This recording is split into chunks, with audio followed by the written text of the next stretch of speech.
नमस्कार दोस्तों, आप सभी का स्वागत है आज के एक फिर न्यू कहानी में। इंसान कहे तो दोस्तों यानी जैसे ही उसका आवश्यकता पूरा होता है यानी उसका ज़रूरत पूरा होता है वो दूसरों का उपकार भूल जाता है। यानी इंसान भूल जाता है कि अगला इंसान हमारे लिए कितना महत्वपूर्ण था और उसका जैसे ही काम हुआ आपको भूल जाएगा। यानी कहे तो दोस्तों यानी इंसान अपना काम निकलते ही अगले इंसान को भूल जाता है। यानी इंसान स्वार्थी बन जाता है। जैसे लगता है कि आपको वो चिंता ही नहीं है, यानी आप उसे जानते ही नहीं है और आपसे कोई जान पहचान ही नहीं है। जैसे ही आपसे काम निकला इंसान आपसे बेमतलबी हो जाता है। तो दोस्तों आज की कहानी यानी ज्ञानवर्धक कहानी होने वाली है, एक बूढ़े बैल की कहानी और शेर की कहानी। तो इसलिए दोस्तों आप लोग अंत तक जरूर सुनिएगा। इस कहानी से आपको सीखने को बहुत कुछ मिलेगा, इसलिए आप लोग से मेरी हाथ जोड़कर विनती है मेरे दोस्त, आप लोग कहानी को पूरा सुनिए। और जो भी साथी पहली बार आए हैं चैनल पर, तो दोस्तों अगर आप लोग चाहते हैं कि इस कहानी को बहुत सारे लोगों के पास भेजा जाए तो वीडियो को शेयर कर दीजिए और चैनल को सब्सक्राइब कर लीजिए, क्योंकि दोस्तों ऐसे ही कहानी लेकर हम डेली आते हैं आपके बीच।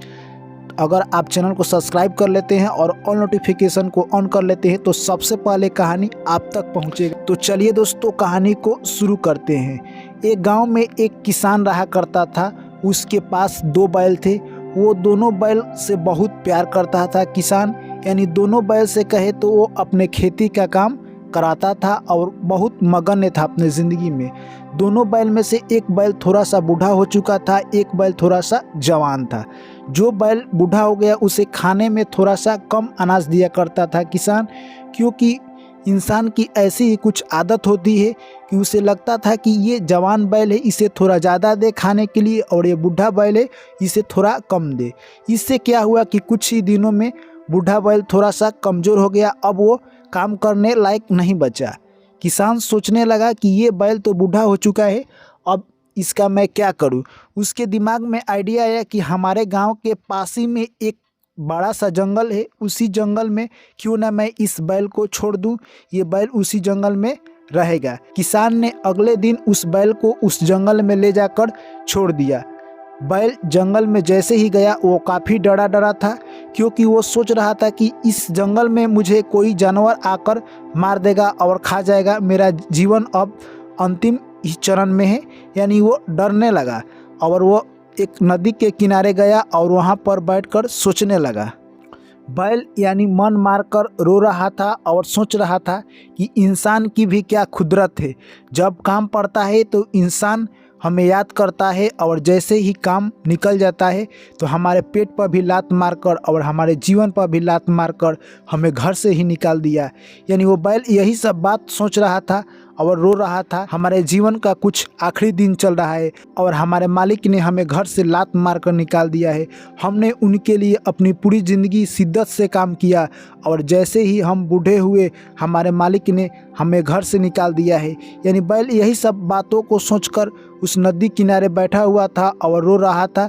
बैल को उतना खाना नहीं मिलता था पिछले कुछ दिनों से, जिसके कारण बैल थोड़ा सा कमज़ोर हो चुका था। यह सब बात सोच रहा था, उतने ही देर में बहुत सारे जानवर वहाँ पर आते और पानी पीकर चले जाते। बैल यह सब देख रहा था और सोच रहा था कि अब जो होना था वो तो हो चुका है, अब इसे कोई बदल नहीं सकता है, रोने से क्या फ़ायदा। यानी बैल अब सोच रहा था कि अपना बचा खुचा ज़िंदगी हम यहीं पर यानी इस समुद्र के किनारे इस प्यारे से जंगल में ही बिताएंगे। बैल वहीं पर प्यारा प्यारा घास चरता और वहीं पर नदी के किनारे रहता। ऐसे ही कुछ दिन रहते रहते प्यारे प्यारे घास चरते चरते बैल पहले की तुलना में थोड़ा सा ताकतवर हो गया। अब बैल थोड़ा सा हष्ट पुष्ट हो गया, क्योंकि उसे खाने के लिए भरपेट वहाँ पर घास मिल जाते थे। वहाँ पर नदी था तो वहाँ पर डेली जानवर आते जाते रहते थे पानी पीने के लिए। बैल अब थोड़ा सा ताकतवर हो गया था, वो अब डकरने लगा। यानी एक दिन बैल डकर रहा था, तभी शेर आया पानी पीने के लिए। शेर ने बैल को नहीं देखा, बैल की डकार सुनकर शेर वहाँ से हाँफते काँपते यानी 9 2 11 हो गया। यानी शेर सोचने लगा कि इस नदी के किनारे कौन सा ऐसा जानवर आ गया है जो कि इतना खूंखार है कि इतना ज़ोर से डकर रहा है, अगर मैं उसके सामने जाता हूँ तो वो मुझे मार देगा। यह बात सुनकर शेर वहाँ से बिना पानी पिए 9-2-11 हो गया और वो अपने जंगल में भाग गया। जंगल में जैसे ही गया शेर अपने गुफा में जाकर अपने सभी मंत्रियों को बुलाया। यानी शेर ने 2 सियार को अपना मंत्री बना रखा था और दोनों सियार को बुलाया।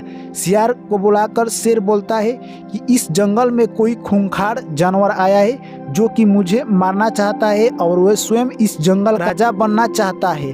तुम लोग इसके बारे में क्या राय देते हो? और वो राजा बन जाएगा तो तुम्हारे लिए बहुत खतरा होगा। यह बात कहकर शेर थोड़ा सा दुखित था क्योंकि वो सोच रहा था कि अगला राजा कोई और बन जाएगा। इतने में शेर के दोनों मंत्री यानी दोनों सियार कहने लगे कि हमारे रहते हुए इस जंगल का कोई और राजा नहीं बनेगा। अगर इस जंगल में कोई यानी खूंखार जानवर आया है तो उसका भी हम लोग पता लगाएंगे, आप निश्चिंता रहिए। यह बात सुनकर शेर बोल रहा था कि मैं निश्चिंत नहीं बैठूंगा क्योंकि मुझे उस जानवर से काफ़ी डर लग रहा है। आज तक मैं पहली बार ज़िंदगी में डरा हूँ। यानी वो जानवर काफ़ी भयभीत थे। यह सुनकर शेर की बात सियार ने कहा कि आप थोड़ा सा धैर्य रखिए, हम दोनों अभी फ़िलहाल जाते हैं नदी किनारे और पता करते हैं कि वो कौन सा जानवर है। सियार थे जो कि ये सब बात जान रहे थे कि वहाँ पर एक बैल रहता था क्योंकि उन्होंने पहले ही बैल को देख लिया था।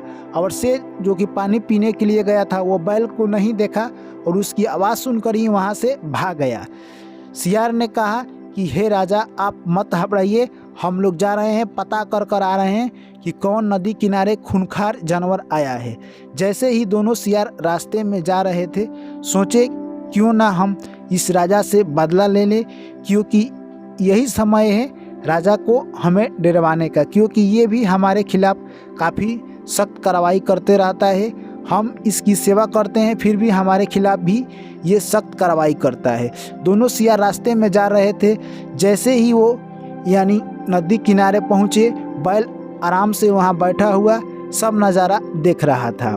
सियार जाकर बोले, हे बैल भाई, आपको शेर ने बुलाया है। यह बात सुनकर बैल काफ़ी डर गया और बोला, मुझसे क्या गलती हो गई कि शेर राजा ने हमें बुलाया है? मैं उनके पास नहीं जाऊंगा, नहीं तो वो मारकर मुझे खा जाएंगे। मैं तो अपने मालिक के घर से निकाल दिया गया हूँ और मैं असहाय हूँ और अब मैं अपना ज़िंदगी जैसे तैसे बिता रहा हूँ, मैं शेर के पास नहीं जाऊँगा। यह बात सुनकर यानी दोनों सियार कहने लगे कि हे मेरे दोस्त, तुम मत घबराओ, हम दोनों हैं ना, तुम्हें शेर नहीं मारेगा, तुम शेर के पास चलो। जैसे तैसे बैल ने हिम्मत बांधा और शेर के पास चल दिया। जैसे ही वो बैल शेर के पास गया और शेर को प्रणाम किया, कहा कि मैं आपके पास आपके शरण में आया हूँ, आपकी जो इच्छा मेरे साथ कीजिए। यह बात सुनकर शेर बोला कि मैं तुम्हें नहीं मारूंगा, यानी मैं तुम्हें अपना दोस्त बनाना चाहता हूँ, इसलिए मैंने तुम्हें बुलाया है। यह बात सुनकर बैल काफ़ी खुशी हो गया। शेर बोलने लगा कि ये दो मेरे मंत्री हैं सियार, और मैं भी तुम्हें अपना दोस्त बनाना चाहता हूँ, इसीलिए इन दोनों को तुम्हारे पास भेजा था। बैल कहने लगा कि ये आपके 2 मंत्री हैं, काफ़ी चतुर और काफ़ी चालाक हैं। बैल कहने लगा कि इन दोनों मंत्री के रहते हुए आपका कोई इस जंगल में कोई भी जानवर आपका बाल भी बांका नहीं कर सकता है। यह बात सुनकर शेर को लगा कि ये बैल काफ़ी चालाक है, यानी ये बैल काफ़ी समझदार लग रहा है। शेर ने कहा कि तुम आज से मेरे प्रिय दोस्त हो। यानी शेर और बैल के बीच इतना गहरी दोस्ती हो गई कि अब वो शेर यानी सियार से थोड़ा सा दूरी बनाने लगा। यानी कुछ दिन के बाद शेर ने कहा कि अब हमारे मंत्री सियार नहीं होगा, अब बैल होगा। यानी शेर ने अपना मंत्री अगला बैल को बना दिया। यह सब देखकर दोनों सियार काफ़ी शेर से नाराज़ रहने लगे और वो सोचने लगे कि इन दोनों के बीच आपस में कोई ना कोई हमें तरकीब निकालना होगा जिससे इन दोनों के बीच फूट हो जाए और ये दोनों आपस में ही मार झगड़ा करने लगे। यह बात सुनकर दोनों सियार ने एक आइडिया निकाला। सियार ने शेर से जाकर बोला, शेर राजा, यानी बैल कह रहा था सभी जानवरों से कि मैं मौका मिलते ही शेर को मार दूंगा और अगला राजा मैं बनूंगा। यह बात सुनकर शेर काफ़ी क्रोधित हुआ और काफ़ी गुस्से में था और बैल से भी सियार जाकर कुछ उल्टा सीधा बता दिए थे। अगले दिन जैसे ही बैल आया शेर के पास, शेर और बैल के बीच घमासान युद्ध हुआ और युद्ध कुछ देर तक चलता रहा। कुछ देर के बाद शेर ने आखिरकार बैल को मार ही दिया। यह सब नज़ारा वो दोनों सियार देख रहे थे। जैसे ही शेर ने बैल को मारा, दोनों सियार काफ़ी खुशी खुशी नाचने लगे और वो कहने लगे कि हमारा मिशन कामयाब हुआ। यानी दोस्तों, यानी वो दोनों सियार यानी उस बैल को मरवा दिए और शेर जैसे ही उस बैल को मार दिया, वो भी काफ़ी अफसोस खा रहा था कि मैंने अपना इतना अच्छा दोस्त को खो दिया। और वो शेर और सियार फिर से राजा और मंत्री बन गए। तो दोस्तों, इस कहानी से हमें क्या सीख मिलती है? यानी हम जिस पर विश्वास करते हैं उनकी बातों को बिना जाने दूसरे व्यक्ति की बातों पर ध्यान उतना नहीं देना चाहिए। जिस तरह कि बैल और शेर की दोस्ती काफ़ी अच्छी थी, पर शेर ने उन सियारों की बात मानकर अपना दोस्त का खुद से जान ले लिया। वैसे ही इंसान को भी अपने बीच अगर कोई बात हो तो बिना जाने समझे यानी दूसरों के बात पर उतना ध्यान नहीं देना चाहिए। इस कहानी से हमें दोस्तों यही सीखने को मिलता है। आपकी क्या राय है दोस्तों इस कहानी पर? आप कमेंट करके हमें ज़रूर बताइए। वीडियो अच्छी लगी है मेरे दोस्तों, वीडियो को लाइक कीजिए, दोस्तों के साथ आप लोग शेयर जरूर कीजिए मेरे दोस्त, और चैनल को सब्सक्राइब नहीं किए मेरे दोस्त तो सब्सक्राइब कीजिए, क्योंकि आपका एक सब्सक्राइब हमें मोटिवेशन देता है। चलिए आप लोग से हम फिर मिलते हैं एक नेक्स्ट कहानी में। तब तक के लिए सभी साथियों को मेरा प्यार भरा नमस्कार।